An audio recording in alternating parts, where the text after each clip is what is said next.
قال النبي صلى الله عليه وآله وبارك وسلم سلام قبل الكلام السلام عليكم ورحمة الله وبركاته.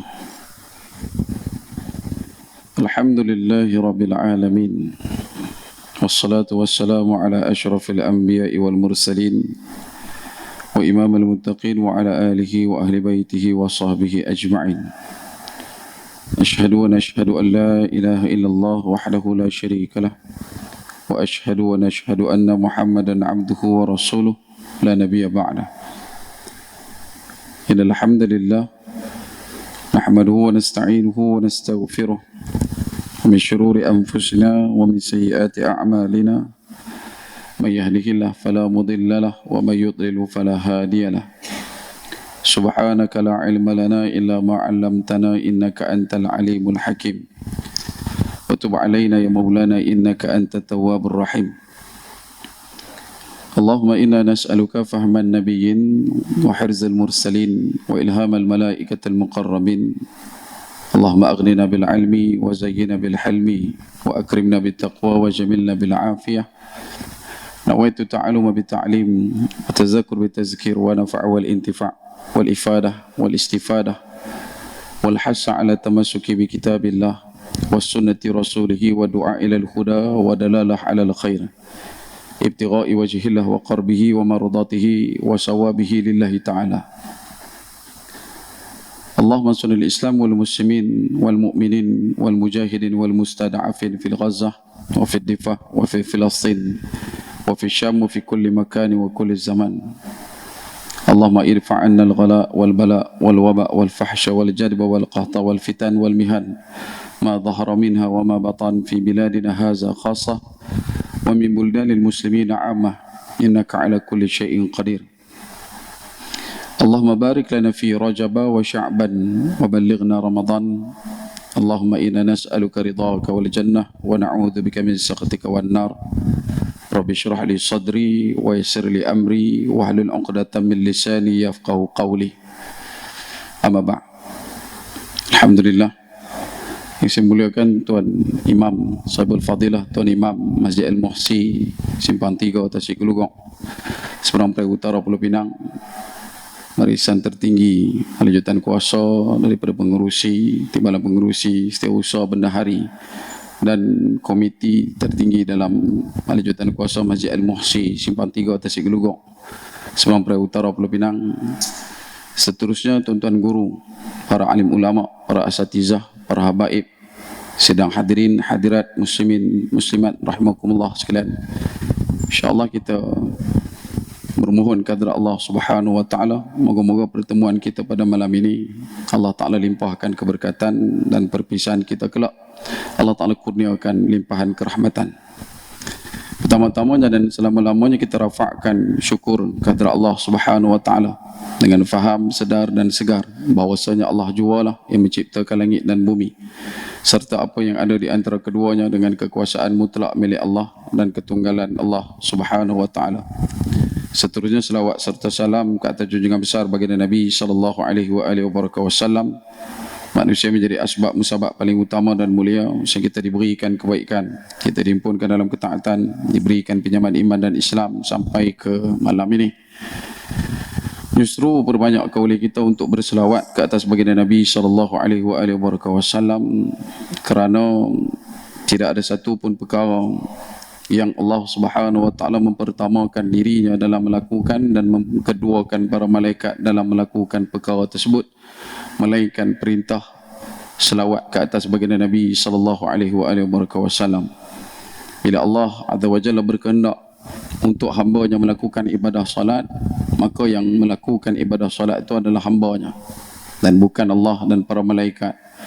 Allah Subhanahu wa taala juga memerintahkan seluruh hamba-Nya untuk mendirikan ibadah puasa, tetapi tidak bagi Allah dan para malaikat. Haji, umrah, begitu juga dengan beberapa perkara tasyri' pensyariatan yang lain yang mana Allah Ta'ala perintahkan dan Allah tidak melakukan.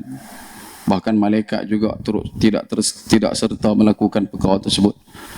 Namun begitu bagi perintah selawat, satu perkara yang dituntaskan oleh Imam Al-Jazuli dalam kitab Dalailul Khairat dengan menyatakan betapa tidak ada perkara yang dipertamakan Allah dalam melakukan dan dikeduakan malaikat dalam melakukan perkara tersebut melainkan perintah selawat. Bagi orang yang memperbanyakkan selawat, kata Imam Al-Jazuli, akan diberikan rahmat oleh Malikul Jabbar. Barang siapa yang memperbanyakkan selawat akan didoakan oleh Malakul Akhyar. Barang siapa yang melazimi selawat, maka dia akan mendapat syafaat dari Rasul Al-Mukhtar. Kerana itu, pada setiap kali tibanya hari raya di kalangan umat Islam, iaitulah hari Jumaat, di setiap mimbar, para khatib, bahkan Bilal, akan melaungkan dan mengaumkan kalimah ini. Inna Allah wa malaikatahu yusalluna ala nabi ya ayyuhalladzina amanu sallu alaihi wa sallimu taslima. Allah Ta'ala menggunakan kalimah nada munadi, ya ayyuhalladzina amanu, iaitu kalimah ajakan, kalimah mengajak mana-mana orang yang memiliki nilai iman, dan kalimah iman di situ dimunculkan dengan kalimah amanu, ya ayyuhalladzina amanu, yang memberikan maksud iktibar besar kepada kita, iaitulah mana-mana orang yang ada iman, baik kecil maupun besar, tebal maupun nipis, dalam maupun jangkat, sama ada jauh ataupun dekat, sekelumit barang 1 inci, walau 1 hun pun, selama mana dia ada iman, maka dia kena berusahalah semampu mungkin untuk berselawat ke atas baginda Nabi sallallahu alaihi wasallam. Dan orang yang ada iman semestinya dia tidak ada rasa masalah untuk memperbanyakkan selawat. Kerana itu tuan-tuan, moga-moga dengan kita berusaha untuk memperbanyakkan selawat ini, Allah Subhanahu wa taala memberikan setiap satu titis-titis kebaikan. Allah Taala panjangkan silaturahim di kalangan kita. Allah Taala sembuhkan segala setiap penyakit yang ada di kalangan kita yang menderita. Allah Taala luaskan segala perkara yang sempit, dan setidaknya Allah Ta'ala meletakkan dan menudukkan kita bersama dengan baginda Nabi sallallahu alaihi wasallam di akhirat kelak, insya-Allah. Allahumma salli ala sayyidina Muhammad wa ala ali sayyidina Muhammad kama sallaita ala sayyidina Ibrahim wa ala ali sayyidina Ibrahim wa barik ala sayyidina Muhammad wa ala ali sayyidina Muhammad kama barakta ala sayyidina Ibrahim wa ala ali sayyidina Ibrahim fil alamin innaka Hamidun Majid. Baik. Tuan-tuan sedang hadirin muslimin mukminin rahimakumullah sekalian, malam ni masih lagi kita berada di bawah naungan dan juga payungan bulan Rejab. Nanti kira debar waktu dan hari masuk ke dalam bulan Sya'ban, yang ditandakan dalam satu hadis yang diriwayatkan daripada Musnad Imam Ahmad pada jalur bacaan doa baginda Nabi sallallahu alaihi wasallam, iaitulah Allahumma barik lana fi Rajab wa Sya'ban wa ballighna Ramadan. Ya Allah, berkatilah kepada kami, ke atas kami bulan Rejab dan juga bulan Sya'ban, dan sampaikanlah kami ke dalam bulan Ramadan. Dalam keadaan kita masih lagi bergelumang dengan maksiat, kita berlumpur dengan noda, kita masih lagi berkalung dengan dosa, Allah Azza wa Jalla dengan sifat Rahman dan Ar-Rahimnya masih lagi memberikan izin untuk kita sampai ke bulan ini. Sedangkan dalam waktu yang sama ada di kalangan saudara kita, ahli waris kita, ibu ayah kita, adik kakak, kawan-kawan yang kita kenal, sahabat seperjuangan dalam urusan kita mencari ilmu dan juga rezeki, telah pun kembali ke rahmatullah, bersimpuh di hadapan Allah Azza wa Jalla wa Ala. Mereka hanya sempat untuk bersama dengan kita mungkin 2-3 hari lepas, ataupun mungkin sempat mereka masih mampu untuk menghembuskan nafas hanya sampai pada minggu lepas. Ada juga yang telah pun kembali sebelum masuk bulan Rejab. Tapi kita yang masih lagi banyak dosa, Allah Ta'ala sempatkan lagi sampai ke malam ini. Kerana itu kata Imam Al-Ghazali, semakin dekat kita dengan kehidupan, semakin banyak kita dihidupkan, semakin kita boleh lagi hidup setiap hari, itu memberikan satu titik tanda betapa Allah nak supaya kita cepat-cepat bertaubat. Allah Ta'ala nak supaya kita kembali taat. Allah nak supaya kita tinggalkan maksiat. Bukanlah dihidupkan kita pada hari yang akan datang ini untuk kita menambahkan bekal dosa, bukan untuk kita membesarkan gudang-gudang dosa, tetapi Allah Ta'ala nak kita jadikan setiap hari yang kita tempuh itu adalah hari yang lebih baik. Bukan lebih baik daripada orang lain, tetapi lebih baik daripada diri kita sendiri yang kemarin. Hakikat keimanan ini adalah satu tunjang utama dalam usaha kita untuk duduk dalam keadaan kekal berada di hadapan Allah Subhanahu wa taala, seperti mana yang disebutkan wala tamutunna illa wa antum muslimun. Moga-moga nanti kita kembali berpulang kepada Allah Azza wa Jalla wa Ala, kita adalah orang yang digelarkan ya ayyatuhan nafsul mutmainnah. Kita adalah orang yang mendapat gelar sebagai golongan mardiyah. Kita adalah golongan yang akan mendengar kalimah wadkhuli jannati. Kita adalah orang yang senantiasa berada dalam kedudukan membesarkan Allah dalam hidup kita, dalam diri kita, dalam pekerjaan kita, dalam urusan kita, dan bukan membesarkan diri kita di hadapan Allah Azza wa Jalla wa Ala. Karena itu dalam kupasan yang sama, bila sebut bulan Rejab ini, kenapa ditandakan dengan keberkatan? Ada banyak tampilan yang disebutkan. Antaranya adalah bulan Rejab adalah satu bulan yang termasuk daripada kalangan bulan yang mendapat gelar tabal di sisi Allah Azza wa Jalla wa Ala, iaitulah bulan Ashhurul Hurum, iaitu bulan-bulan haram. Ada 3 bulan mutawaliyat, ada 3 bulan berturutan, bulan Dzulqa'dah, bulan Dzulhijjah, bulan Al-Muharram. Yang itu berturutan. Kenapa nama bulan itu bulan Dzulqa'dah? Bulan Dzulqa'dah daripada kalimah qu'ud. Qu'ud maksud dia duduk sebentar. Ada dua jenis duduk dalam Quran yang Allah Ta'ala sebutkan. Yang pertama adalah ijlis, jalasa. Yang kedua adalah qa'ada ataupun qu'ud, iaitulah duduk sebentar. Kalau jalasa ni duduk lama. Contoh daripada jalasa, kalau menjadi satu benda yang duduk tu ramai, kalau seorang duduk kita akan sebut ijlis, iaitu kita minta dia duduk, ijlis. Tapi kalau ramai-ramai kita duduk di satu tempat dalam satu masa, maka jalasa yang duduk lama ni dia akan bertukar menjadi majlis. Sebab tu dalam waktu yang sama, malam ni kita duduk dalam keadaan majlis, dan kita minta kepada Allah Azza wa Jalla wa Ala, moga pertemuan kita ini diangkat dan dinobat sebagai majlis ilmu di sisi Allah Azza wa Jalla wa Ala. Bila sebut kata majlis, sifatnya adalah lama. Jadi yang mana main mengaji ni selalunya dia akan duduk dalam majlis ilmu, dia kena lama-lama lah. Kalau kata nak duduk saat-saat, maka dia akan duduk qu'ud. Qu'ud ni sifat duduk dia sebentar. Maka kenapa disebutkan dengan nama Dzulqa'dah? Kerana orang Arab Mekah pada bulan itu mereka hanya sempat untuk duduk sebentar saja. Kenapa duduk sebentar? Sebab bulan Dzulqa'dah juga selain daripada dikenal sebagai bulan Ashhurul Hurum, iaitu bulan yang ditandakan sebagai bulan haram, dia juga adalah satu bulan yang disebutkan dan dimaksudkan sebagai bulan haji. Bulan haji ini kata Allah Subhanahu wa taala berada pada 3 bulan, iaitulah bulan Syawal, bulan Dzulqa'dah dan juga bulan Dzulhijjah. Bila sebut kata Dzulqa'dah, orang Arab Quraisy, orang Mekah, mereka tak boleh duduk lama. Mereka kena duduk sat je. Sebab apa duduk sat? Sebab orang daripada serata alam akan turun berkampung di Mekah. Jadi mereka nak kena urus banyak benda, makan minumnya, penginapannya, urusan perjalanannya, pengangkutannya. Maka mereka tak akan boleh duduk lama-lama. Sebab itulah bulan tu dikenal sebagai bulan Dzulqa'dah. Kemudian datang bulan Dzulhijjah. Kenapa bulan Dzulhijjah? Zul bermaksud yang memiliki, hijjah maksudnya haji. Maksudnya bulan tu ada musim haji, dilakukan manasik haji. Kemudian bulan Al-Muharram, ulama menyatakan ia adalah tandaan utama kepada perkara yang disebutkan sebagai bulan haram di sisi Allah Azza wa Jalla wa Ala. Manakala bulan Rejab diambil daripada kalimah tarjib, iaitu mengagungkan. Bulan yang kita kena usaha untuk mengagungkan kemuliaan Allah Azza wa Jalla wa Ala. Bila masuk saja bulan Rejab, kita kena usaha untuk mengagungkan Allah Subhanahu wa taala. Kita kena usaha untuk mentakdiskan Allah Subhanahu wa taala. Kita kena usaha untuk meningkatkan iman. Sebab tu ditandakan pula bulan Rejab ni, kata Nabi SAW, wa Rajabun Mudhar baina Jumada wa Sya'ban. Duduknya bulan Rejab Mudhar ini di antara Jamadil Akhir dan juga bulan Ramadan, baina Jumada wa Sya'ban, di antara bulan Jamadil Akhir dan juga bulan Sya'ban. Dan bila masuk bulan Rejab, selain daripada perkara yang berkaitan di antara Jamadil Akhir dan juga bulan Sya'ban, ulama sambung lagi daripada Rejab, dia akan pergi kepada Sya'ban, dia akan pergi kepada Ramadan. Yang tu yang mai daripada doa daripada Musnad Imam Ahmad, Allahumma barik lana fi Rajaba wa Sya'ban wa ballighna Ramadan. Yang baca Allahumma barik lana fi Rajabin wa Sya'ban wa ballighna Ramadan. Boleh tak boleh? Boleh. Allahumma barik lana fi Rajab wa Sya'ban wa ballighna Ramadan. Boleh tak boleh? Boleh. Yang tak mau baca boleh tak boleh? Boleh. Yang nak baca boleh tak boleh? Boleh. Majlis Fatwa Kebangsaan telah mengeluarkan satu fatwa berkenaan dengan pembabitan tentang bacaan doa ini.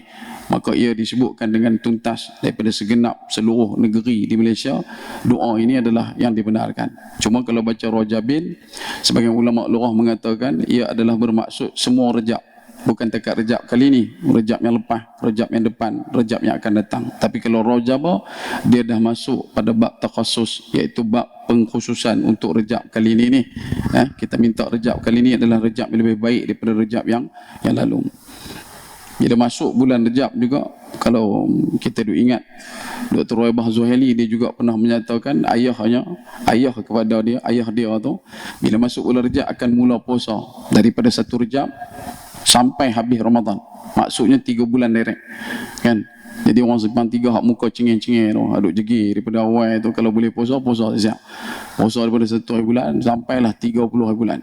Tengok muka ganas kan. So puasa tengok ganas tak ganas. Ada duk pulun buat diet IF, duk buat diet keto, diet 16 jam, 48 jam, 72 jam, muka sampai tinggi kungkiak setengah. Kalau kata boleh puasa tu puasa. Benda ni benda bagus. Kerana Imam Baihaqi dalam kitab Syu'abul Iman dia sebut, siapa yang buat amal kebaikan dalam bulan Rejab akan dilipat gandakan. Dia jadi double. Baca Quran 1 huruf bersamaan dengan 10 hasanah. Masuk bulan Rejab, dia pulun baca Quran dengan kelancaran yang dia miliki, maka dia dapat double 20. Kalau sedekah, tampilan ukuran measure berkenaan dengan ganjaran kebaikan sedekah, 1 benih akan tumbuh 1 pokok yang mana memiliki 7 tangkai, setiap tangkai ada 100 biji, maka dia akan dapat 1 sedekah dapat 700. Untuk bulan Rejab double 1400.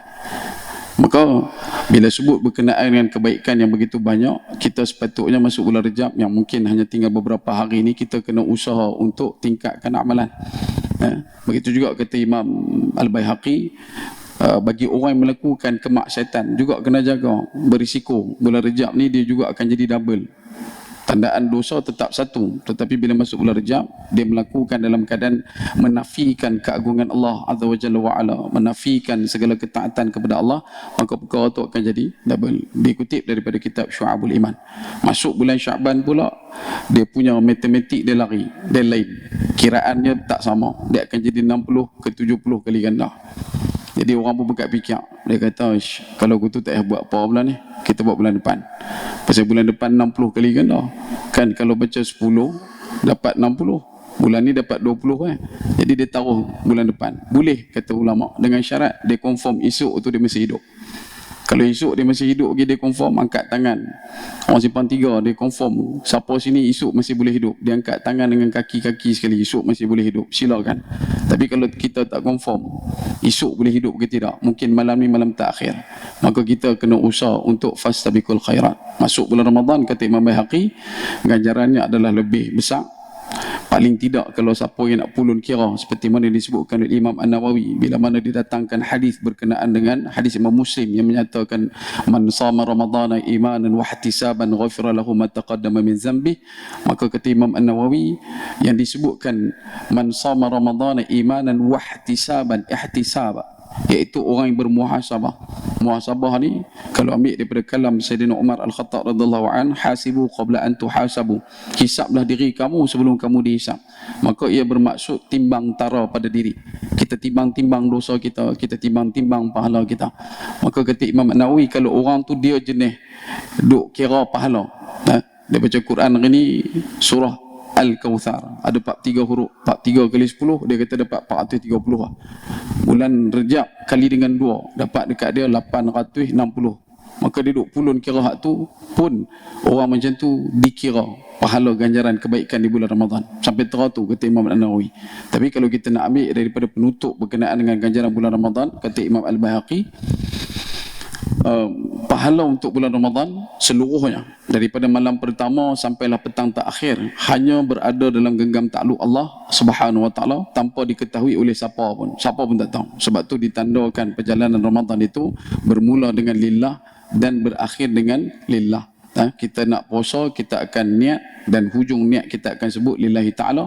Dan ketika kita berbuka pun kita akan baca satu kalimah yang biasa kita dengar, Allahumma lakas sumna wa bika amanna wa ala rizqika aftarna birahmatika ya arhamar rahimin. Iaitu kita berbuka pun dengan iman, berbuka pun dengan menunjukkan kepercayaan, keimanan, ketauhidan kita kepada Allah Azza wa Jalla wa Ala.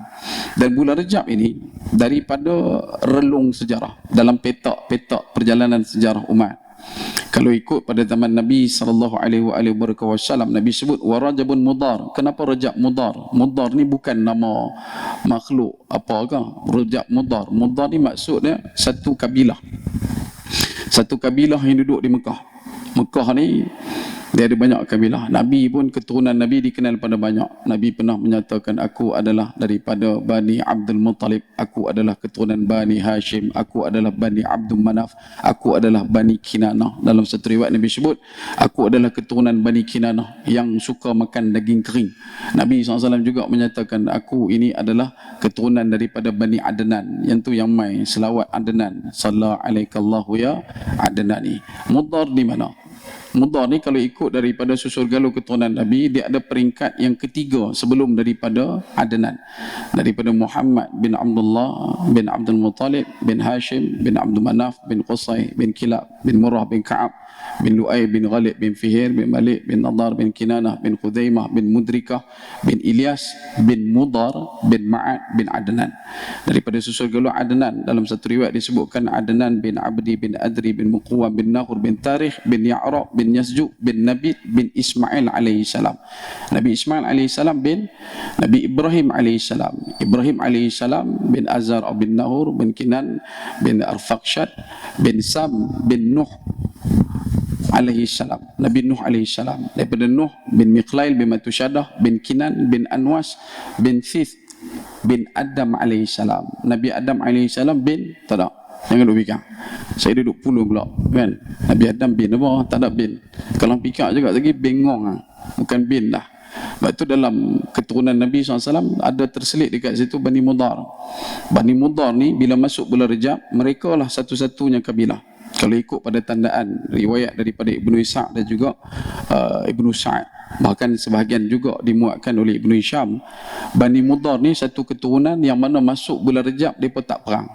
Orang Arab ni mereka terkenal dengan industri peperangan. Boleh kata industri ya, perang sedia, berentuh bu perang, pijak cekam kawan perang, silap ambil unta orang perang, kira perang. Tapi bila masuk bulan Rejab, Bani Mudar dia tak perang. Mereka takkan bawa pedang, mereka takkan bawa panah. Kalau bawa busur, anak panah ditinggalkan. Kalau bawa busur dengan panah, maka anak panah tu tadi akan dibuka, mata tajam tu tadi untuk disimpan sampai terang tu.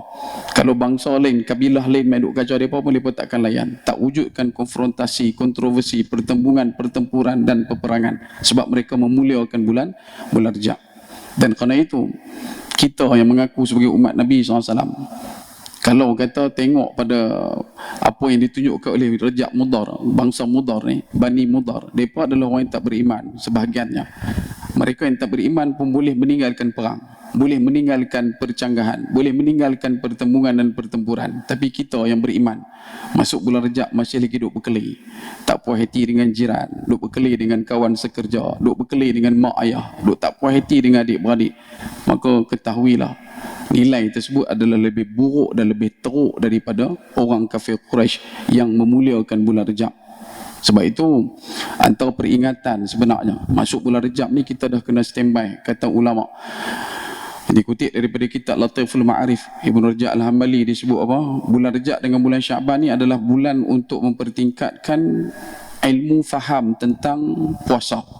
Ulama akan bersegera untuk menggalakkan di kalangan masyarakat meningkatkan faham tentang fiqh siam.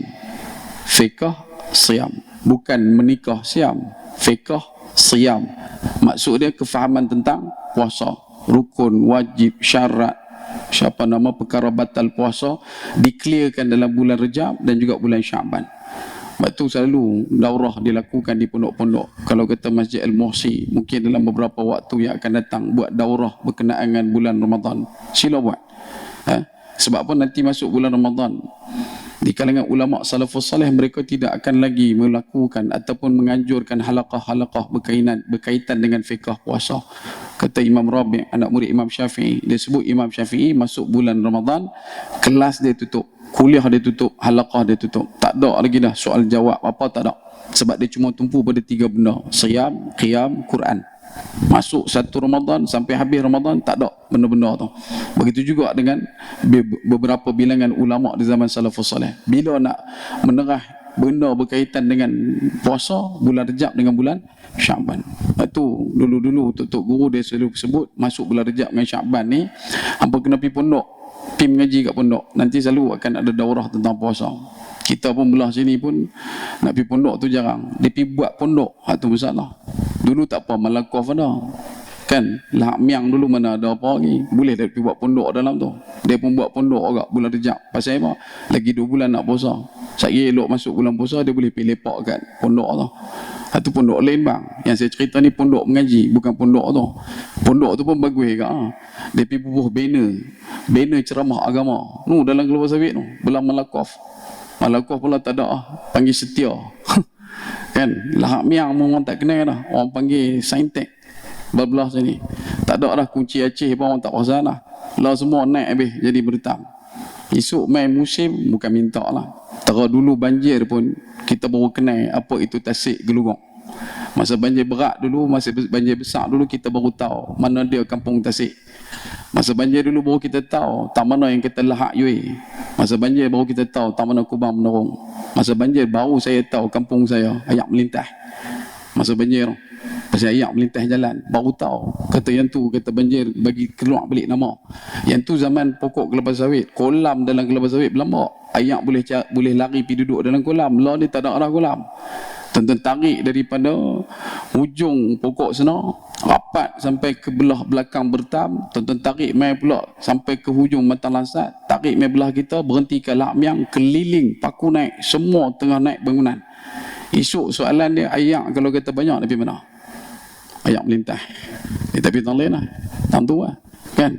Sebab tu bila sebut kata bulan Rejab dengan bulan Syaban ni adalah bulan untuk kita tingkatkan faham berkenaan dengan apa yang disebutkan tentang puasa.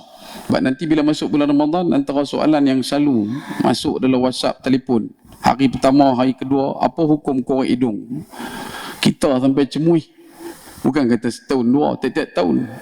Tak main hari pertama, dia main hari kedua. Tak main hari kedua, dia main minggu pertama. Dan nanti telefon. Saya pula duk jaga saudara baru tuan-tuan. Macam-macam. Kata itu hari Ustaz cakap korek hidung batal. Korek hidung siapa? Sudah. Aku tak abang ke? Kata tak, Ustaz cuma tulis dekat papan putih tu korek hidung batal. Kita berhabak korek hidung sendiri. Kalau kita korek hidung kawan, kalau kita ambil tangan kawan korek hidung kita, ni merepek lah. Yang ni kalau kita dapat jumpa, kita mau bagi minum air bateri X650 hak bubuh kat undang petak. Kok-kok boleh jernih hati.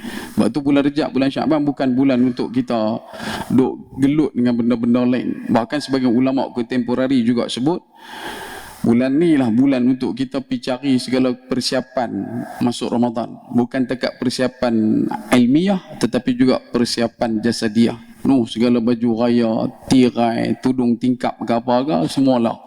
Bukan nanti dah masuk bulan Ramadan. Pasal bulan Ramadan nanti orang nak ligan Lailatul Qadar. Hampa duk agak tanggal Kamdar. Hampa duk pulun cari benda-benda nak sambut raya. Padahal benda tu kena settle lah. Pasal apa settle lah? Sebab nanti masuk bulan Ramadan kita nak all out dengan amalan bulan Ramadan. Baik. Tuan-tuan, dalam bulan Rejab juga ada beberapa perkara besar dalam perjalanan umat. Antaranya yang selalu kita bawakan adalah kisah berkenaan dengan Sariyah Nakhlah ataupun operasi Abdullah bin Jahash yang berlaku pada tahun kedua Hijrah dalam bulan Rejab. Dan operasi ini adalah operasi terakhir sebelum berlakunya Perang Badar Al-Kubra yang berlangsung pada 17 Ramadan tahun yang sama. 2 bulan sebelum berlakunya Perang Badar Al-Kubra, satu operasi ketenteraan resikan yang dilakukan oleh Nabi SAW dengan mengarahkan satu orang sahabat bernama Abdullah bin Jahash radhiyallahu an untuk melakukan resikan yang khusus di satu kawasan dekat dengan kota Taif menuju ke Mekah, iaitulah satu lembah yang digelar sebagai Lembah Nakhlah. Dalam operasi tersebut berlaku pertempuran sengit dan umat Islam berjaya untuk menguasai keadaan, dan terbunuh di kalangan kafir musyrik pada waktu itu adalah Amru al-Hadrami, adik-beradik ataupun saudara terdekat kepada Utbah dan juga Syaibah bin Rabi'ah, yang nanti kita akan tandakan dalam satu lagi peristiwa besar dalam kehidupan Nabi sallallahu alaihi wasallam. Kemudian dalam waktu lewat selepas daripada Nabi, selepas pada zaman para sahabat, satu tahun, iaitu tahun 583 Hijrah, satu perkara yang juga besar dalam kehidupan yang memberi momentum perjuangan dalam masyarakat Islam seluruh dunia. Dan sebagian ulama sirah mengatakan di waktu inilah bermulanya kalimah mujahidin diperkenalkan, iaitulah di zaman pemerintahan ataupun kemudi nakhoda pada waktu itu Salahuddin Al-Ayyubi Al-Hittiniyah, yang mana pada tahun 583 dia berjaya untuk kembali menakluk dan membuka semula kota Baitul Maqdis yang sepanjang waktu itu dikenal sebagai nama Alia Capitolina, kembali ke ribaan umat Islam pada 28 hari bulan Rejab tahun 583 Hijrah. Dan umat Islam berada dalam kedudukan yang begitu baik pada waktu itu bersama dengan kelompok bangsa dan juga agama lain, iaitulah Nasara dan juga Yahudi. Dan sampai ke tahun 1453 ketika mana Muhammad Al-Fatih membuka Konstantinopel, kemudian akhirnya jatuh semula sampailah kepada kita. Kita pun menerima domino kejatuhan kerajaan-kerajaan Islam yang sama.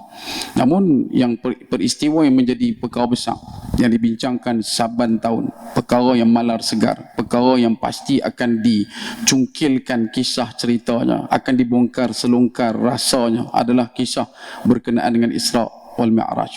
Dan dapatan disebutkan juga di Malaysia secara kajian yang terperinci yang dilakukan oleh beberapa agensi, menyebutkan antara sentimen ataupun antara peristiwa yang banyak diingat bila datang bulan Rejab, ditanyakan kepada ramainya orang Islam dalam satu kajian disebutkan adalah peristiwa Isra wal Mi'raj. Yang lain orang tak perasan, yang lain orang tak ingat, tapi peristiwa Isra Mi'raj ini adalah benda yang semua orang ingat.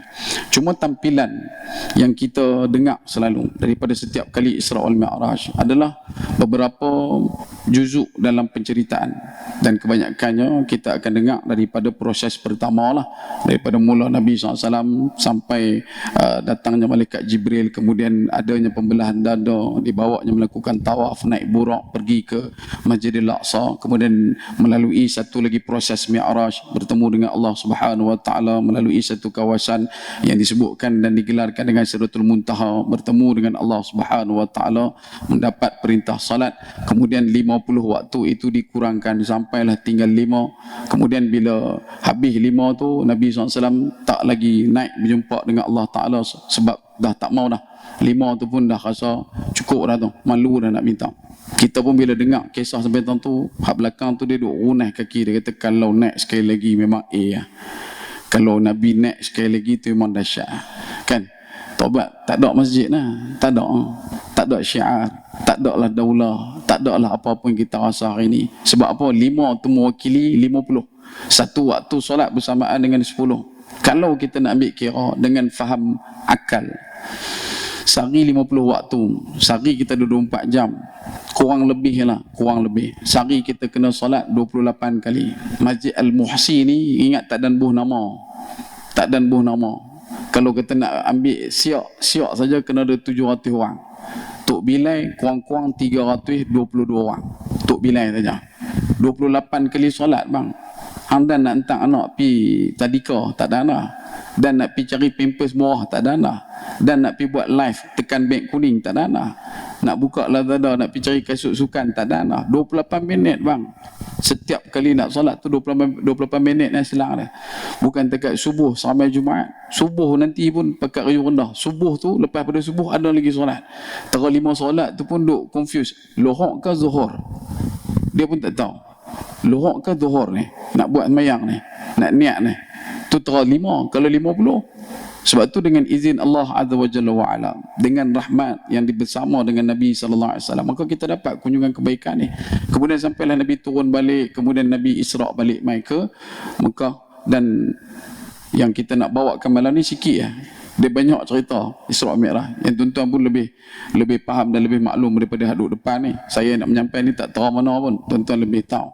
Cuma yang saya nak ambil malam ni sikit lah, iaitu bagaimana situasi penerimaan di kalangan orang kafir dan juga orang yang beriman. Sejurus Nabi SAW menceritakan peristiwa yang begitu spektakular, peristiwa yang begitu mengagumkan, peristiwa yang begitu hebat ini, peristiwa yang luar daripada akal yang dinamakan dengan Isra wal Mi'raj. Bagaimana respon, bagaimana mereka memberikan pandangan. Kalau ikut daripada perkataan Sayyidatina Aisyah radhiyallahu anha, ini antara yang disebutkan oleh Sayyidatina Aisyah berkenaan dengan respon orang beriman dan juga orang yang tak beriman. Ketika Nabi SAW menyampaikan cerita pengkisahan riwayat tentang Isra wal Mi'raj, orang Islam berada dalam kedudukan yang tidak keruan, tak menentu pada waktu itu. Bahkan perkataan yang berat yang disebutkan oleh Sayyidatina Aisyah adalah fatarad dan nas, orang yang beriman pada waktu itu berpaling. Bahasa kita kalau pada rad maksud dia murtad, tak beriman dengan Nabi SAW, tak percaya dengan apa yang Nabi sebutkan. Bagaimana dengan orang tak beriman? Orang tak beriman pada waktu itu gelak berguling, tepuk lantai, tepuk tanah, gelak duduk, tepuk tanah. Sebab Nabi cerita Isra al-Mi'raj. Dalam kitab Fiqh Sirah, Syed Hawa dia kata apa? Orang kafir Quraisy dia tak ambil kisah bab Nabi naik langit tu. Hak Nabi kata jumpa wanita, Nabi jumpa dengan orang tua, Nabi naik ke satu tingkat, Nabi tanya dekat Jibril apa dia tu, apa dia ni. Tak, yang tu dia tak ambil kisah. Hak tu dia tak ambil tahu. Yang depa tumpu adalah perjalanan daripada Masjidil Haram ke Masjidil Aqsa. Kenapa? Sebab Allah Ta'ala telah pun memberikan penanda aras orang kafir Quraisy ni, li'ila fi Quraisy ila fihim rihlatash syita'i was-saif. Mekah pada waktu itu mereka adalah negeri yang berpotensi sebagai negeri pengedar, pengangkutan perdagangan. Maksudnya mereka bukan negara pengeluar, mereka bukan satu negara yang menghasilkan produk. Yang menghasilkan produk banyak di zaman Nabi SAW, di waktu Nabi di Mekah, di negeri selatan, iaitu Yaman. Kenapa Yaman? Sebab Yaman ni pemuka paling awal di Teluk Eden. Ni dalam peristiwa Tufanul Aqsa, tentu akan dengar kisah berkenaan dengan Bar Al-Mandab, satu lengkung teluk kecil yang menyempitkan perjalanan setiap kapal yang nak masuk ke dalam Laut Arab. Dan dia kena lalu ke Teluk Eden. Nak lalu Teluk Eden, dia kena lalu dekat Bar Al-Mandab yang dikuasai sepenuhnya sekarang ini oleh Yaman. Dan Yaman ni di zaman Nabi mereka adalah negara pengeluar. Sebab tu dalam riwayat kisah Mus'ab bin Umair sebelum dia Islam, pakaian dia diukur dan dibuat oleh orang Yaman. Orang Yaman tu akan mai ke rumah dia untuk ukur kasut, untuk ukur baju, buat kat dia. Mus'ab bin Umair orang kaya. Minyak wangi dia mai daripada Syam. Sampai ke tahap anak-anak gadis di Mekah, kalau kata mereka bau minyak wangi, mereka tahu ini adalah bauan Mus'ab bin Umair. Mus'ab bin Umair ni punya handsome, sampai ke tahap anak-anak perempuan di Mekah, anak-anak gadis akan berdiri di lorong-lorong yang mana dilalui oleh Mus'ab bin Umair. Sampai tahu. Tapi bila Islam sampai ke waktu Mus'ab bin Umair syahid, baginda Nabi SAW menitiskan air mata. Satu orang anak yang duduk dalam gelung kebaikan, duduk dalam apa yang disebutkan sebagai kepuk kekayaan, duduk dalam tempayan emas, meninggalkan semua dunia semata-mata untuk mendaulahkan Islam di negeri Madinah.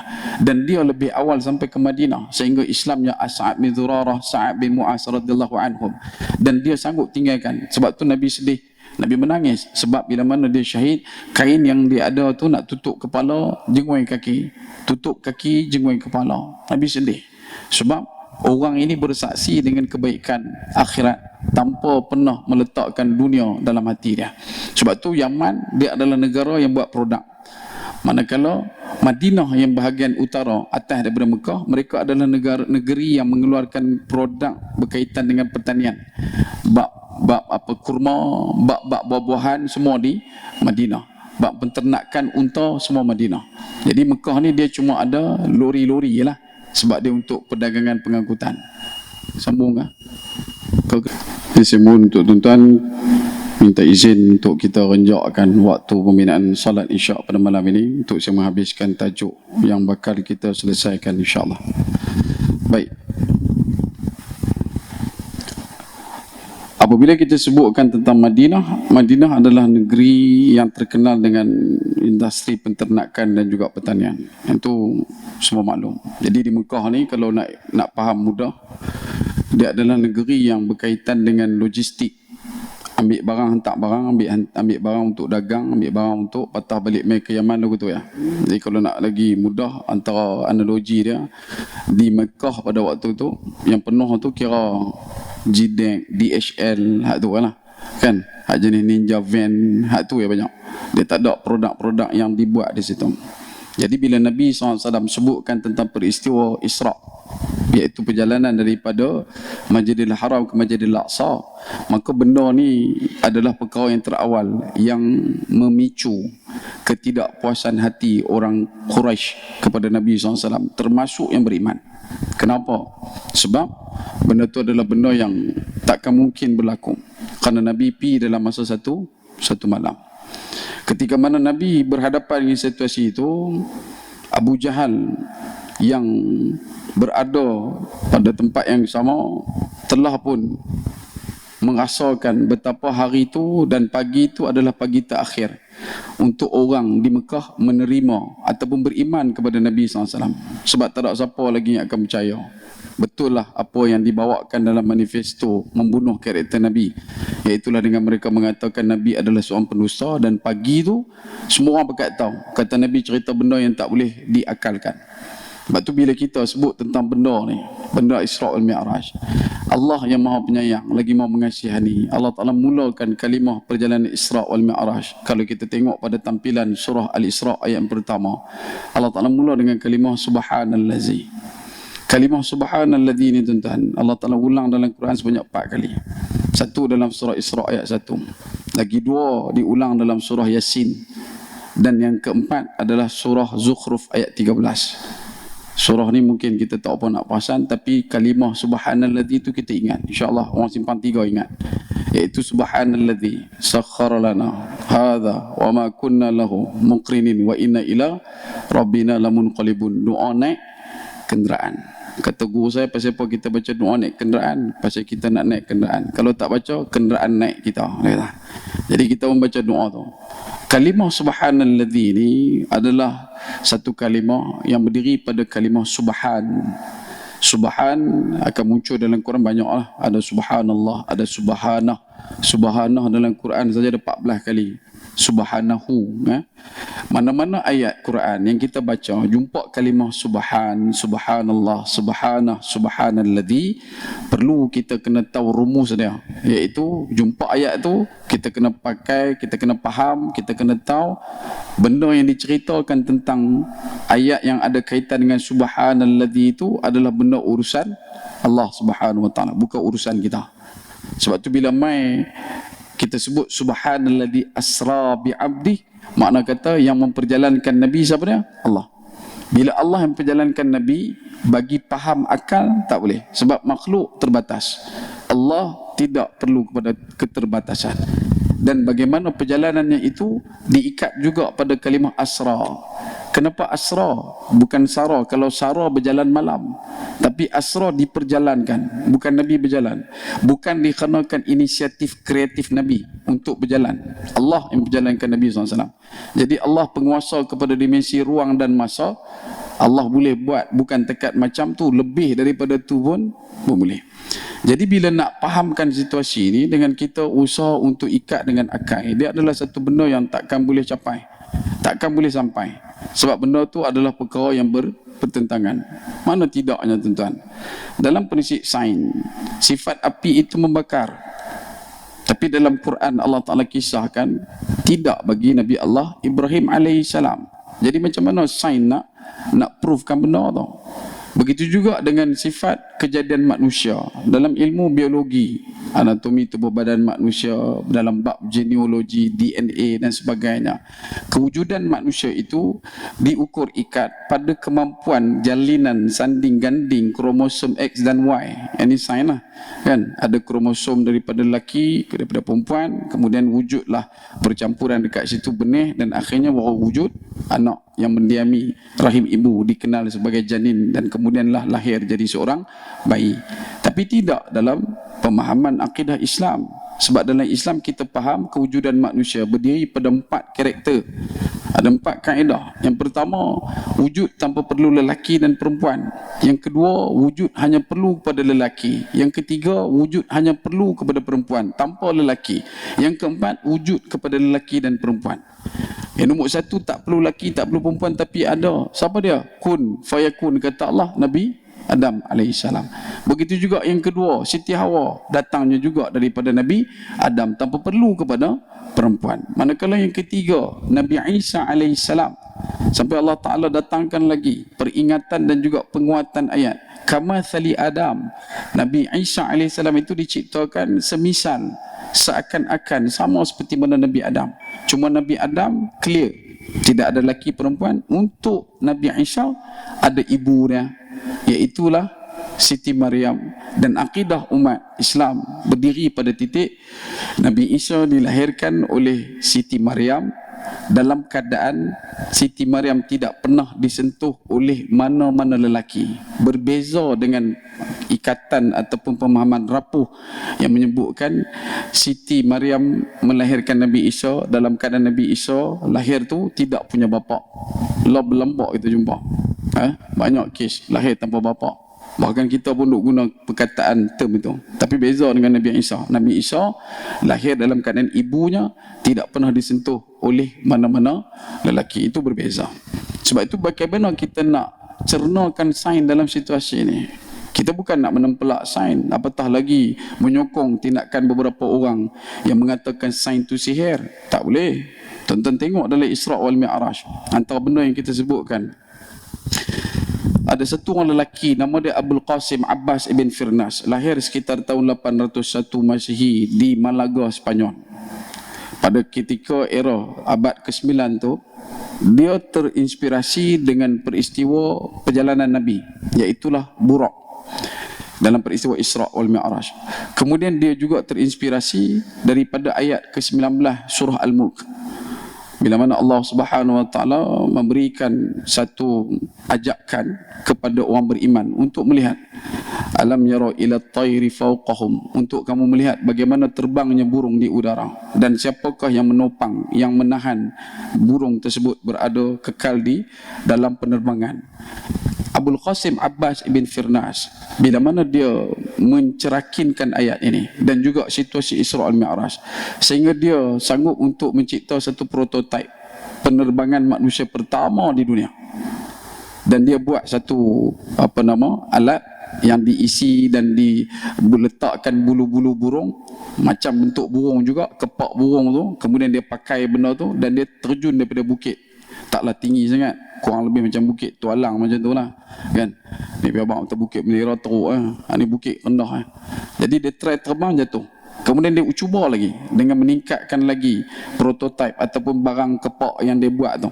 Bila dia buat lagi bagi elok, dia terbang lagi. Sampailah beberapa kali dia terbang, dia boleh merasakan dia tertahan di udara, terapung untuk beberapa waktu, 10 ke 12 saat, dan kemudian barulah dia menjunang ke bawah. Dan prinsip tu digunakan untuk penciptaan kapal terbang yang ada pada hari ini, yang dikenal sebagai prinsip aerodinamik, kinetik dan sebagainya. Dan benda tu berlaku bila? 1000 tahun sebelum James Wright bersaudara. Pernah dengar nama James Wright bersaudara? Orang pertama cipta kapal terbang.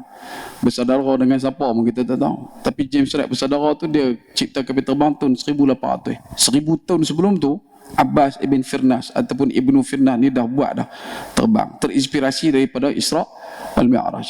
Begitu juga dengan Ibnu Sina, bila mana Nabi sebutkan berkenaan dengan syaqqus sadr, pembelahan dada. Ibnu Sina bila mana dia melihat situasi itu, sebab pembelahan dada ni bukan sekali dua. Dalam riwayat disebutkan Nabi pernah melalui satu waktu ketika Nabi berusia kurang lebih 5 tahun, Nabi dibelah dada ketika duduk dalam penjagaan Halimah binti Abi Zu'aib ataupun Halimatus Sa'diyah.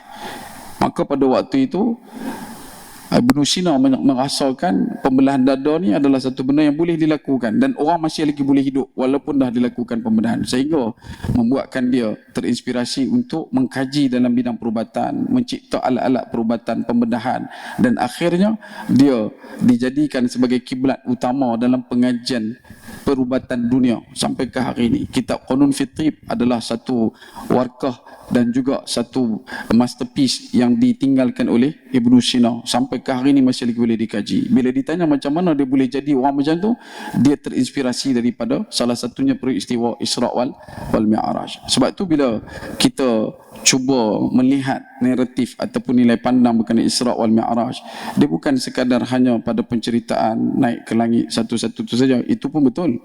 Cuma why not kita ambil satu pendekatan yang meningkatkan lagi anjakan dalam masyarakat kita, di kalangan masyarakat umma, untuk menjadi orang yang sedang kata kita adalah tuan kepada semua lapangan bidang pengajian. Kita dulu memiliki ramai para alim ulama yang dijadikan sebagai sandaran dan juga panutan daripada segenap dunia untuk diangkat keilmuan mereka. Tapi hari ini tidak. Kita duduk dalam keadaan yang terperosok, tercorot pada satu kedudukan yang hanya mampu untuk membuntuti kelompok-kelompok yang tidak beriman, dan akhirnya kita hidup dalam satu suasana zaman yang mana orang yang mengetuai, orang yang menjadi kepala dalam kehidupan kita setiap hari adalah orang yang tidak pernah beriman kepada Allah Subhanahu Wa Taala. Di dunia ini diterajui oleh orang yang tak beriman pada Allah, dan tuan-tuan tengok kehancuran dan kezaliman yang berlaku. Sebab tu sampai hari ini Palestin tak ada satu huruf perkataan pun yang kita boleh tolong untuk sampaikan kepada mereka. Nak bagi ayat dekat mereka pun kena tanya dekat orang yang tak beriman ni. Nak memberikan kebaikan, bantuan dekat mereka pun tak mampu, selagi mana tak mendapat apa yang disebutkan izin oleh kelompok yang tak beriman ni. Sebab tu kita kena kembalikan balik supaya kita jadi orang yang boleh menjadi ketua kepada semua lapangan. Baik, ketika mana Nabi SAW menceritakan kepada orang yang tak beriman ni semuanya, maka Abu Jahal pun ketawa kerana Nabi pada hari itu tidak akan lagi dikenal. Ada satu orang lelaki datang berjumpa dengan Abu Jahal dengan mengatakan, "Wahai Abu Jahal,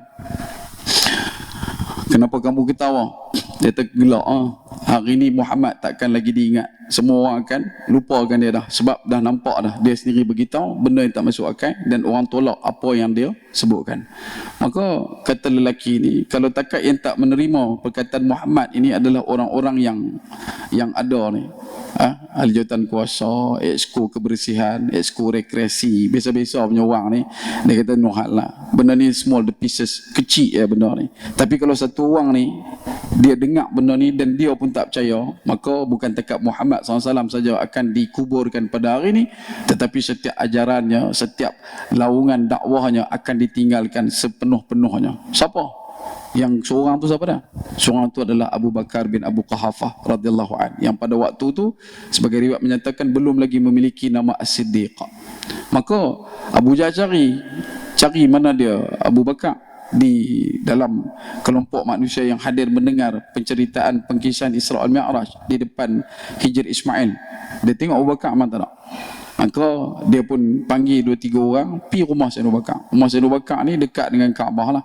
Kalau daripada, bukanlah dekat sangat, daripada Kaabah tu tuan-tuan kelak, kalau dulu ada Hotel Hilton tu, ada kan Hotel Hilton, tapak tu tapak rumah Sayyidina Abu Bakar. Maka dia pun Bakar pi. Bila pi jumpa Sayyidina Abu Bakar, dia pun panggil Sayyidina Abu Bakar, beritahu, kata Nabi SAW cerita macam ni. Dan sampailah dia habis Isra' Mi'raj, Isra' balik mai ke Masjidil Haram. Maka Abu Jahal tanya dekat Sayyidina Abu Bakar, "Wahai Abu Bakar, apa pandangan kamu?" Maka Sayyidina Abu Bakar kata, "Betul ya? Betul. Muhammad SAW Masjidil Haram, Masjidil Aqsa, lepas tu pi naik langit, turun balik, patah balik mai satu malam. Hang kata betul?" Betul. Agak-agak wahai Abu Bakar, takkan betul kot? Lah betul lah. Kata pi Masjidil Aqsa daripada Masjidil Haram satu malam bang, satu malam. Hang kata betul? Betul lah. Betul celah mana? Pengangkutan darat di zaman Nabi SAW nak pi ke Masjidil Aqsa pada waktu tu, unta hak standard, unta standard JPJ, spoket 46 kan, WD-40 spray 2 tahun sekali, hak jenis chamber biasa, jenis unta standard, nak pi ke Masjidil Aqsa 40 hari baru sampai. Kalau unta hak yang korek sikit, hak yang buat korek belok sikit, dia buat forek up, dia potong tengkok, dia boleh pi awal sikit 30 hari.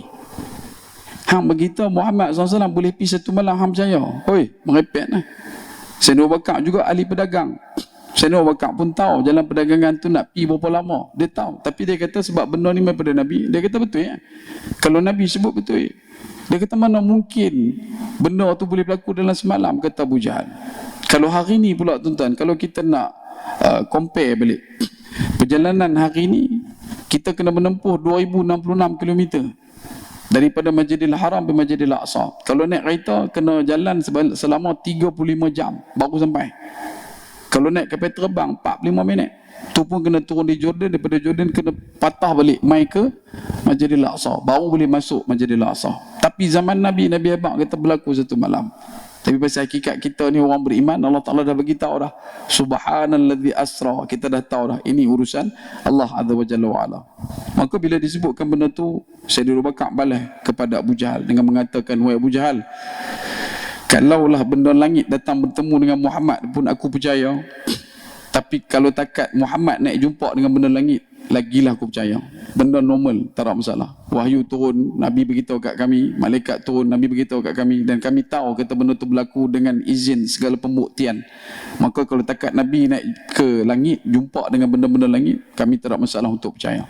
Yang kedua, dalam riwayat yang lain disebutkan, kata Sayyidina Abu Bakar Siddiq radhiyallahu an, wahai ahli Mekah, ya ahli Mekah, sekiranya di depan aku ada dinding berwarna hitam dan Muhammad SAW menyatakan pada aku dinding tu warna putih, yang betul adalah Muhammad SAW dan yang menipu adalah mata aku. Tuan-tuan, ini hakikat iman satu orang yang mendapat gelar As-Siddiq. Kenapa As-Siddiq? Syadah pada dal. Kenapa? Sebab dia mempercayai baginda Nabi SAW daripada sekecil-kecil benda sampailah ke besar-besar benda. Bukan hanya pada benda besar.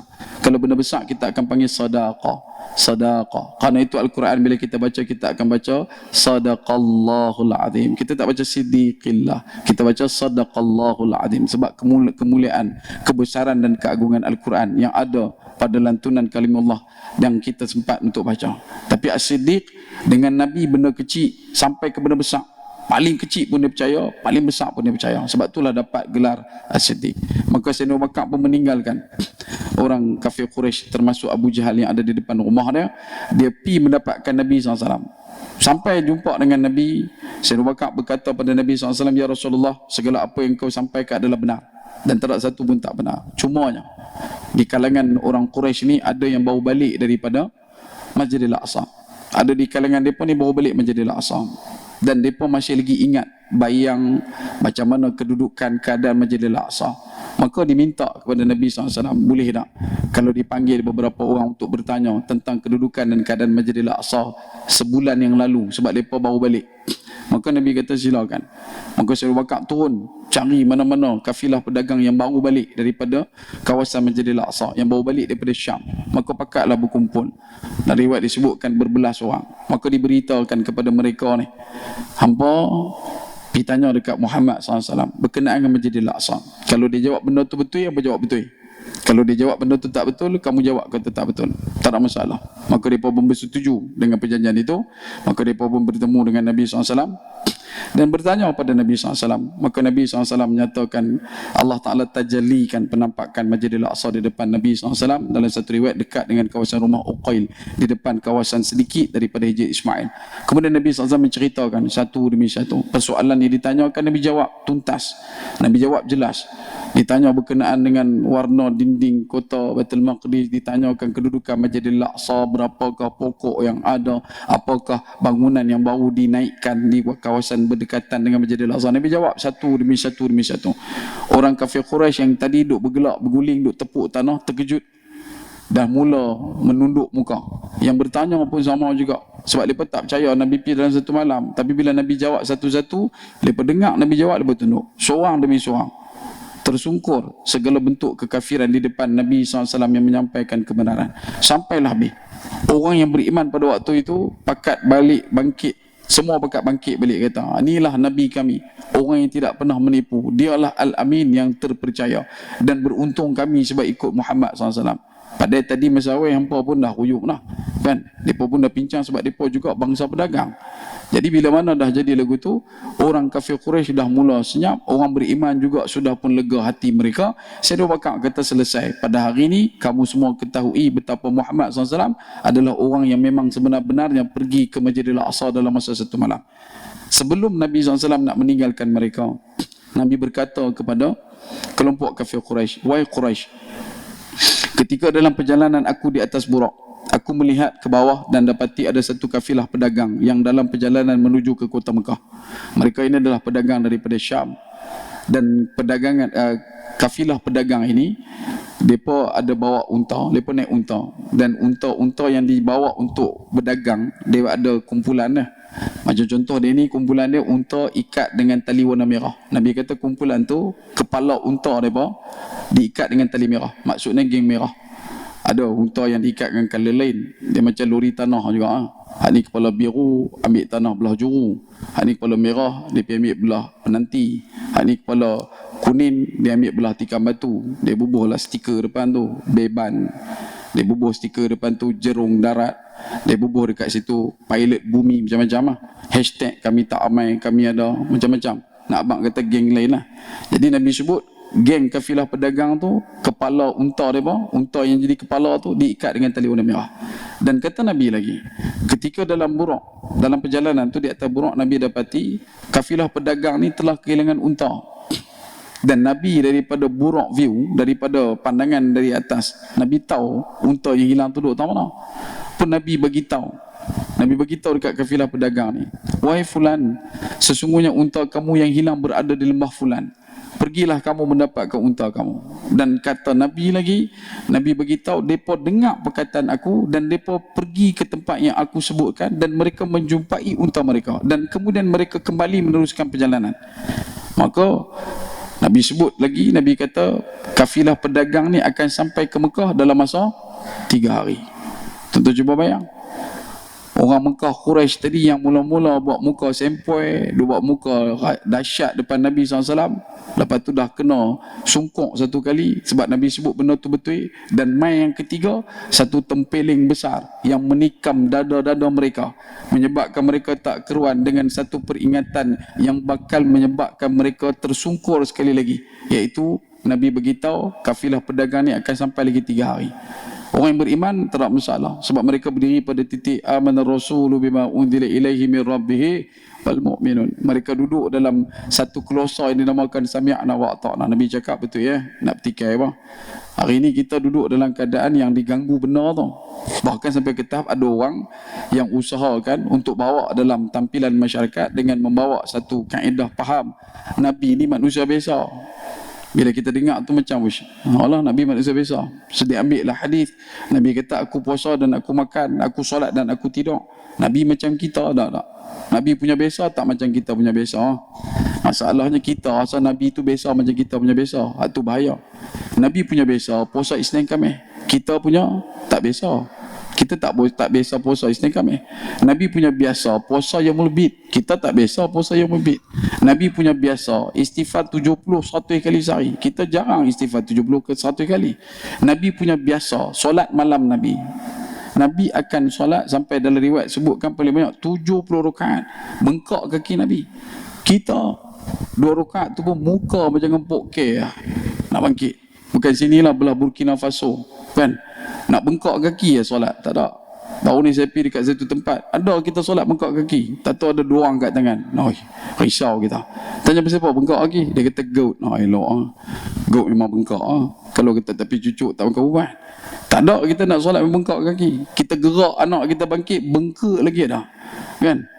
Nabi punya solat rakaat pertama Nabi duk ada lepas Fatihah 4 surah lagi Nabi baca.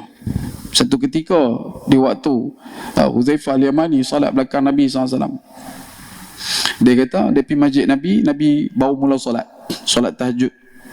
Dia pun merapat kepada Nabi baru baca surah Al-Fatihah, maka dia pun bertakbir masuk dalam solat nak jadi jemaah. Kemudian Nabi SAW dah habis Fatihah, Nabi baca surah Al-Baqarah 286 Alif Lam Mim, dan Nabi akan baca habis. Memang dia tahu Nabi akan baca habis Al-Baqarah 286. Habis ayat 286, maka dia dah standby nak rokok. Nabi sambung Ali Imran berapa ayat bang? 200. Malam tu kalau naik dalam berita tan parking balik awal 200 ayat. Tadi dah baca 286, ni tambah lagi 200. Habis Ali Imran, dia duduk fikir habis nak rokok dah. Nabi sambung lepas Ali Imran An-Nisa apa pula? 176.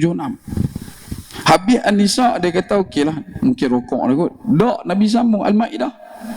Habis daripada Al-Maidah barulah Nabi rokok. Habis pada tu dalam riwayat yang disebutkan oleh Huzaifah Al-Yamani betapa malam itu adalah malam terakhir aku ikut solat belakang Nabi. Bukan sebab lamanya solat, tapi sebab aku teragak-agak bila nak rokok. Hak tu tak syok. Bukan pasal lama tu normal. Sayyidina Umar di waktu pemerintahan dia, masjid Nabi diikat dengan tali-tali. Setiap tiang tu ada tali untuk dipegang oleh para jemaah. Sebab imam akan baca panjang. 20 rakaat baca panjang. Kan? Sebab tu bila sebut berkenaan dengan biasa Nabi tak sama macam kita punya biasa. Kita punya biasa ni adalah satu biasa yang tahap kita je. Nabi punya biasa lain. Nabi punya kedudukan lain. Tapi masalah bila ada orang usaha untuk downgrade. Sebab itu bila mana 3 hari Nabi sebutkan kepada orang kafir Quraisy, mereka pun tidur tak lena, mandi tak basah. Sebab duk tunggu 3 hari tu nak mai. Bila mai hari ketiga, secercah cahaya pagi sampai ke bumi Mekah, berpusuk orang Mekah menuju ke pintu utara di bahagian Jufah, menanti dengan penuh sabar dan debar. Adakah benar apakah perkataan yang disebutkan oleh Al-Amin Muhammad sallallahu alaihi wasallam itu bakal dibuktikan pada pagi itu? Maka daripada secercah cahaya di hujung-hujung Fata Morgana muncul kumpulan kafilah pedagang yang Nabi sebut unta yang pertama itu diikat dengan tali berwarna merah. Daripada jauh mereka nampak kelibat betul. Unta yang mai tu, kepala unta tu tadi diikat dengan kain berwarna merah. Maka mereka dah mula jadi tak keruan, jadi kelang kabut. Betul Muhammad SAW sebut, betul apa yang dikatakan oleh Al-Amin Muhammad SAW.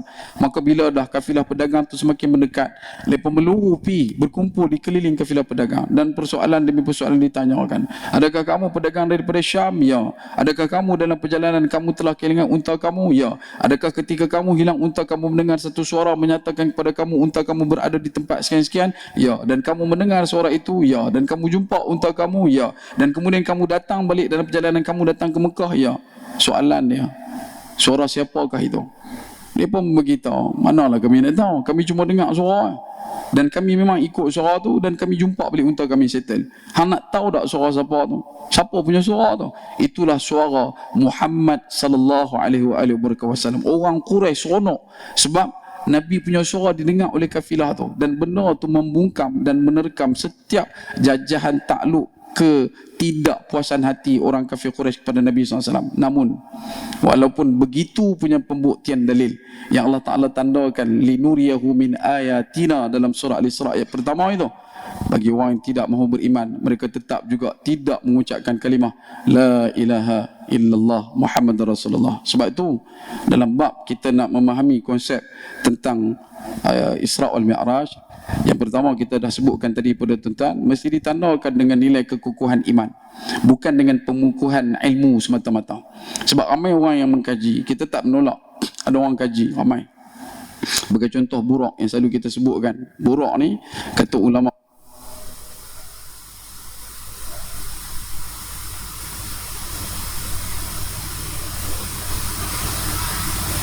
lughah betapa Buraq ini datang daripada perkataan barqun.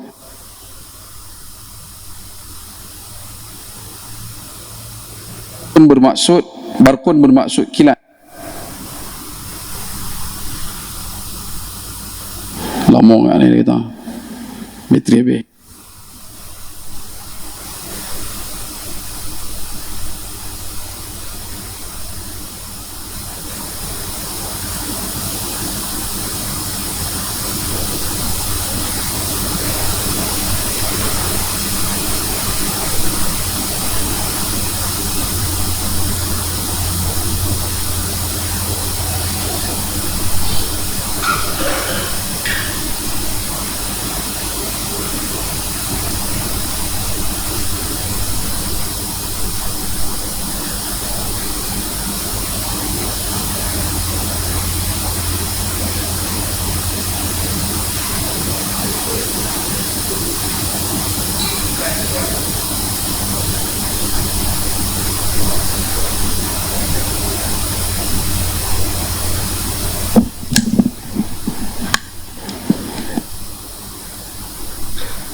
Habis lagi.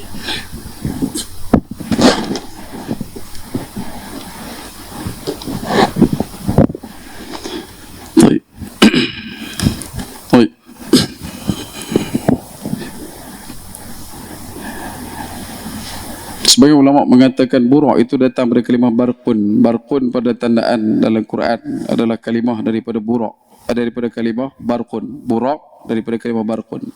Barqun ni dalam Quran setidaknya kita akan jumpa paling awal ayat ke-20 surah Al-Baqarah. Allah Ta'ala sebut berkenaan dengan barqun. Barqun ni maksudnya kilat.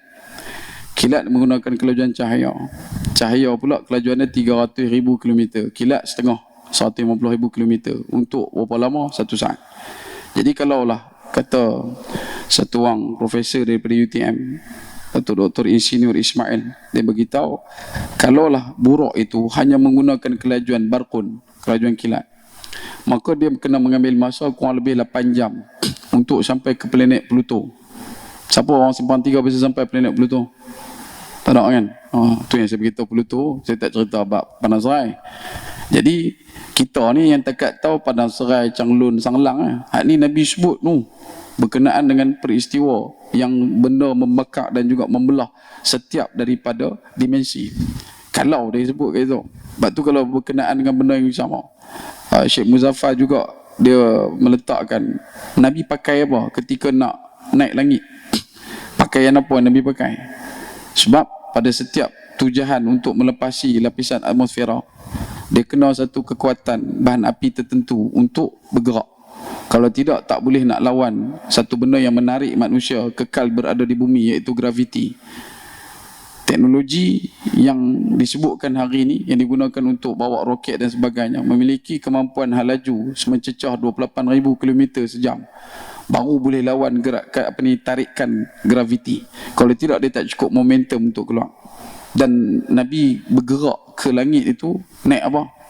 Bahkan dalam setiap lapisan tu tadi, pada ketinggian tertentu, manusia akan menghadapi satu masalah, iaitu pengurangan kadar oksigen untuk bernafas. Di atas muka bumi ni pun, kalau tuan-tuan kok-kok lah Piragas naik Gunung Everest. Everest 8848 meter. Tuan-tuan duduk dekat atas tu, kandungan oksigen untuk kita boleh bernafas akan jadi 1/10. Maksudnya nak bernafas tu sikit sangat. Sebab dia terlalu tinggi altitude dah. Yang tu baru masih lagi di bumi. Syekh Muzaffar dia naik 333 km duduk di ISS. Nabi lebih daripada tu. Bukan dekat benda-benda yang kita sebutkan kata lapisan atmosfera ni, dak lebih daripada tu. Bahkan sebagai ulama juga menyatakan sejauh mana mata kita melihat itu masih lagi langit pertama. Bukan lagi melepasi tingkat langit kedua, yang disebutkan dengan kalimah observable universe, Andromeda, apa yang disebutkan nebula di dalam teknologi aliran pemikiran dan juga pengajian kosmologi dan astronomi. Semua tu masih lagi dalam langit pertama, tak boleh tembus lagi. Dan sebab itu bila sebut tentang situasi ini, syukur kita sebagai orang beriman, sebab kita tahu benda ni semua berada dalam jajah takluk genggam Allah Azza wa Jalla wa Ala, dan Allah mampu untuk melakukan lebih daripada tu pun. Bukan dekat benda yang sama, benda lebih daripada tu pun Allah Ta'ala boleh lakukan. Dan kemudian pada bab pembinaan berkenaan dengan faham tentang Isra' wal Mi'raj, antara benda yang tidak boleh kita nafikan adalah betapa pentingnya institusi yang bergelar masjid, sehingga Allah Ta'ala rangkumkan, Allah Ta'ala harumkan namanya di dalam Al-Quran. Ada banyak benda yang boleh disebut, tetapi kenapa Allah Ta'ala tandakan Masjidil Haram ilal Masjidil Aqsa? Bahkan ayat ini juga kita duk sebut ulang pada sekitar 2 bulan lepas bila menceritakan berlakunya apa yang disebutkan sebagai operasi Tufanul Aqsa, perang Tufanul Aqsa.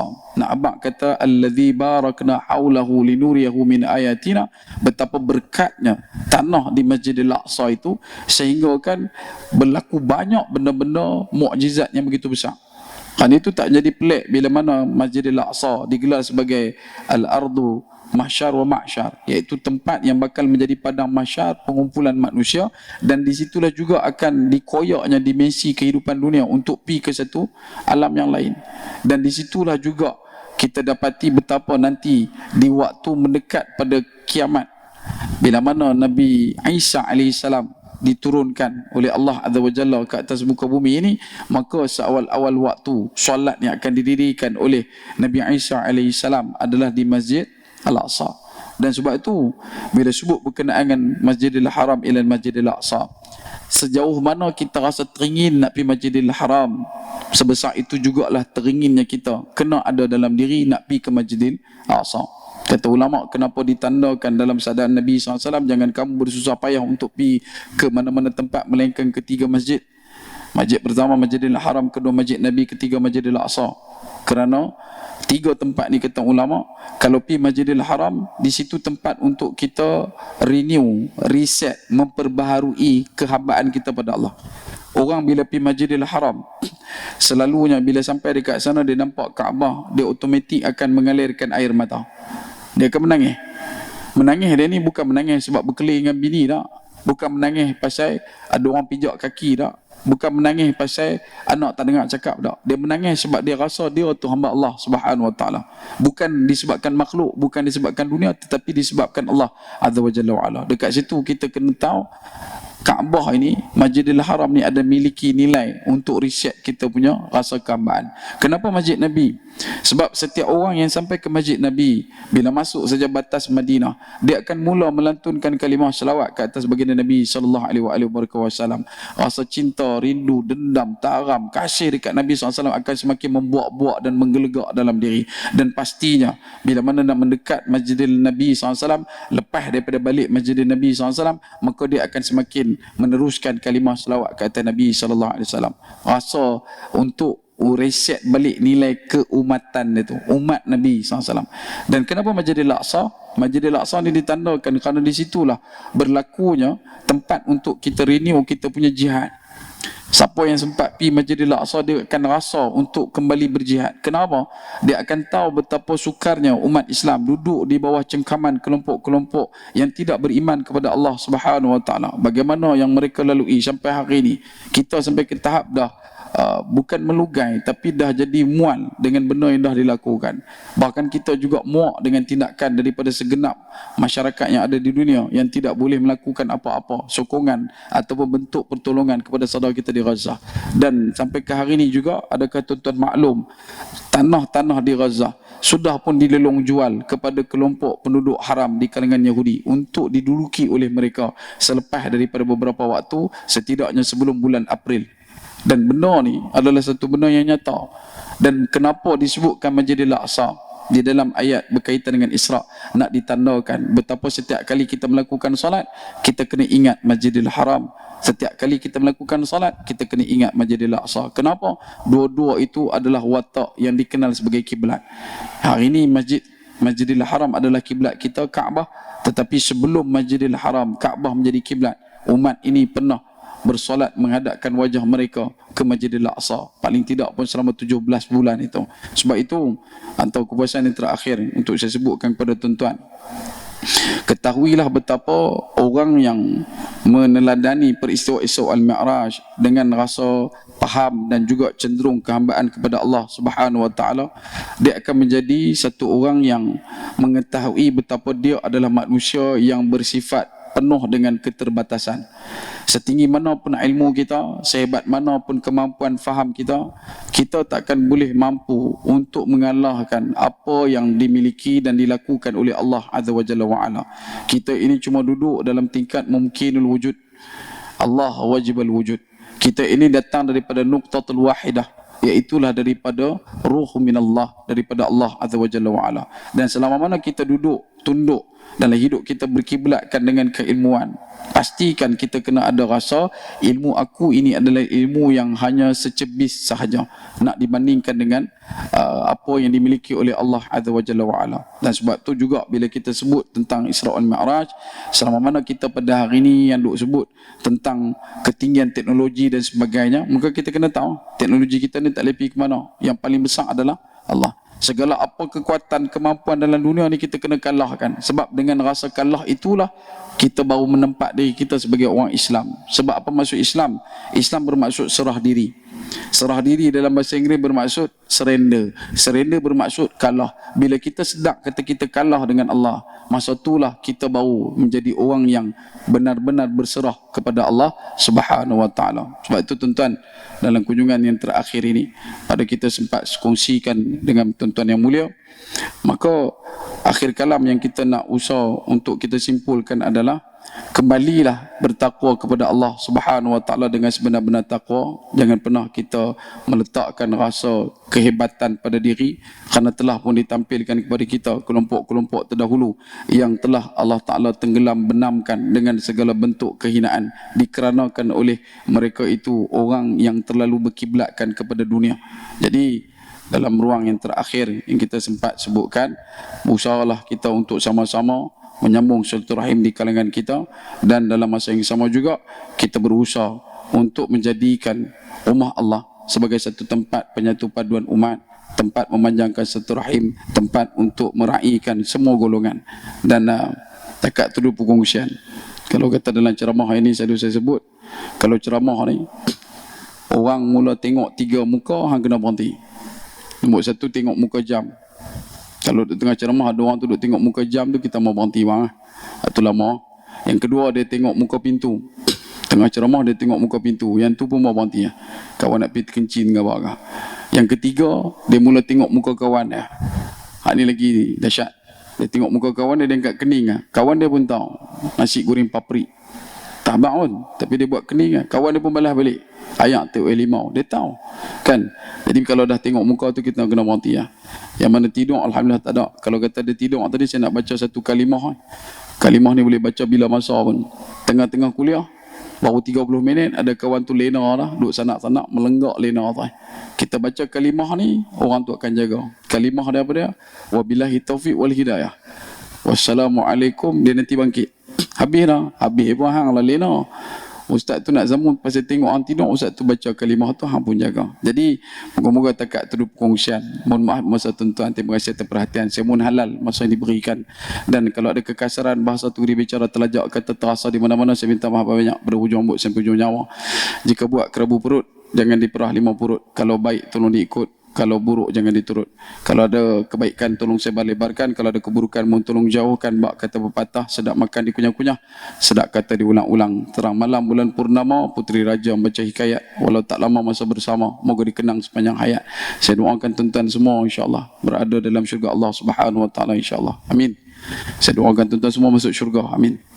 Macam tak apa nak masuk 9:30 lah Ustaz, nak masuk apa nak balik kan? Tanya kat anak murid, kata kalau pukul 9 dia tak mau masuk syurga, nak balik rumah. Jadi boleh balik rumah. Kalau kata tuan-tuan semua masuk syurga nanti, saya doakan tuan-tuan masuk syurga, tolong tanyakan di mana Muhammad Fifi Pendon. 5 manis masak di tangkai, jatuh sebiji menimpa kayu, pantun dah habis, masa dah sampai. Saya mohon berundur dulu. Akhir kalam, sekecil-kecil ikan pasti ada isinya, sebesar-besar ikan pasti ada tulangnya. Aku liqauli hadha, wastaghfirullahaladzim walakum, walisairil muslimina wal muslimat, wal mu'minina wal mu'minat, fastaghfiruh, fayafudhal mustaghfirin. Wassalamualaikum warahmatullahi wabarakatuh. Wallahu ta'ala a'lam.